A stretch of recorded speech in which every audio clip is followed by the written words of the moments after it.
So I just read Hillary Rodham Clinton's What Happened, and I have mixed feelings. And this is not an impressionistic feedback in which I took a quick look at the book and marinated that with my personal opinions about Hillary. I actually went through the whole thing. My going in position was that there is going to be a lot of bitching, crying, and whining, or else why the fuck would a candidate that had just faced a debilitating defeat on the most prominent stages of all come up with something like this? I mean, there are events in this book from July of 2017, which means the process of editing, publishing an entire marketing campaign took place within a 2-month window.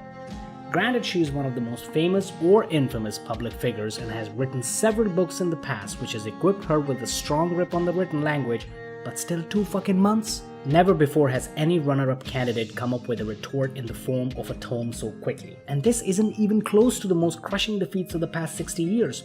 Ronald Reagan retained his presidency for the second term in 1984 by sweeping almost 98% of the electoral votes from this dude, and this was after he had already suctioned more than 90% of the electoral votes from Jimmy Carter for his first term. And in 1972, Nixon had delivered a punch of almost 96% electoral votes on George McGovern, in whose campaign Hillary had worked in.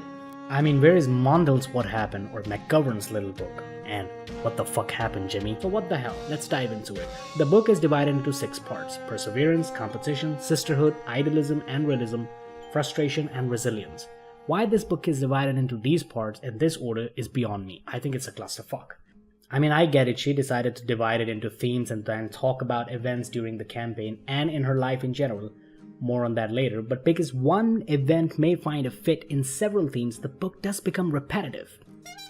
Perseverance. She presents an extended summary of the election, which honestly I thought was interesting and a great start. But why waste tens of pages when you're going to take us through the election night again much later in the book in a chapter named as fucking election night? It was just so repetitive. Although I must say you really see her writing bring that anxiety and trepidation of the election night to life. These pieces are excellent. Within that first part, you encounter a good amount of bitching about Republicans like Jason Chaffetz, the guy from Utah, and Congressman Ryan Zinke, both of whom I hate dearly, so off to a good start. The book, however, takes a steep plunge for next 20 to 30 pages for the second part, competition. Here, Hillary makes a case for herself. Why she ran for president, for example? Yeah, campaigning all over again. The reason I think she could have done without these chapters or had written them purely out of vanity is because I don't think she said anything that wasn't already mentioned in any of her other fucking books. I mean, I haven't read Hard Choices, her memoir while she was secretary, but my first guess is that she did not talk a lot about secret stuff or decisions during her Secretary of State job. You know why? Because those are fucking national secrets. She probably spoke about why she became Secretary of State or Senator or fucking whatever. Well, this is what you get in competition. Sisterhood. This was a surprise. Coming out of the last part, I thought, alright, this is going to be another one of her self-centered reflections of how pearly those necklaces are. But this was a good chapter. I felt for her for the first time. She speaks about sexual harassment cases, gets very candid about Chelsea calling her the greatest thing that ever happened to me by a mile. Or when you thought that she wouldn't speak of Billy Boy openly ever again, you know, after he had this thing going with Monica, or she had anything left for him, Hillary, ladies and gentlemen, pours her heart out. And it's quite touching. There were times that I was deeply unsure about whether our marriage could or should survive. But on those days I asked myself the questions that matter most to me. Do I still love him, and can I still be in this marriage without becoming unrecognizable to myself, twisted by anger, resentment, or remoteness? The answers were always yes, so I kept going. Call this master craftsmanship of words or a brief moment of candor, sisterhood was one of the more touching parts of the book. Idealism and realism. For some reason, I think this is the part for which she actually wrote the entire book. This is the part where she describes what's idealistic and what's realistic. This is the part in which she brings back all the issues the country is facing: gun violence, the Black Lives Matter, Flint water crisis, healthcare, technology, immigration, foreign policies. You get the point. Of course, Trump is the antagonist of the book and, like a good one, has a cameo in just about all the chapters. But this is the part where Bernie is brought in for some spanking as well. From Bernie voting against the Brady Bill to a legitimate rant on Bernie's idealism, this has it all. The interesting piece in this chapter is the one in which Hillary describes the actions, in order of their undertaking, she would have taken if the election had gone to her. Now, many of you might think this is just jacking off, but it really is quite detailed and methodical, However, because this chapter is so anti-this and anti-that, it does come across quite self-indulgent from Haley's point of view. I told Uma and Greg Hale, an Arkansas farmer and event production and visuals wizard whom I've known since he was 4 years old, that I imagined a sea of people waving small American flags as the backdrop. Really?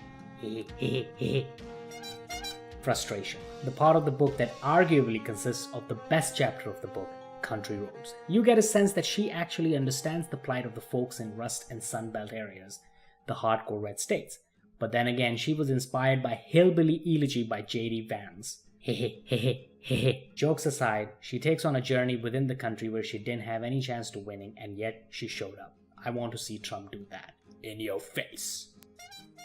Those damn emails. Throughout the book, you realize that Hillary believes in all earnestness that the hyperbolic and exponentially exaggerated coverage of the emails led to her defeat. In the beginning of the book, you disregard this as just another excuse. But then you get to this chapter and she really puts forth a strong case which, to say the least, makes you empathize with her. And of course she opens a can of whoop ass on the second bad guy of the book, FBI Director Comey. She pulls out quotes from officials of Republican Party, her primary Democratic rivalry, and even freaking Comey himself, supporting her claim that her email situation was nothing but a blowfish to distract electorates. She walks us through entire threads of actual emails except this. Trolls, bots, fake news, and real Russians deals with just those things. However, there's something interesting Clinton points out, the drip, drip, drip theory that worked against her. Trump's tape was like a bomb going off, and the damage was immediate and severe. But no other tapes emerged, so there was nowhere else for the story to go. By contrast, the WikiLeaks email dumps kept coming and coming. It was like Chinese water torture. No single day was that bad, but it added up, and we could never get past it. I think she nailed it here. She takes a feisty jab at right-wing folks like Alex Jones and Roger Stone, as well as at our very own Putin. All in all, another good chapter. Election Night talks in detail about just that. But her writing is so good in this part, you actually feel the suspense building up even when you know the result.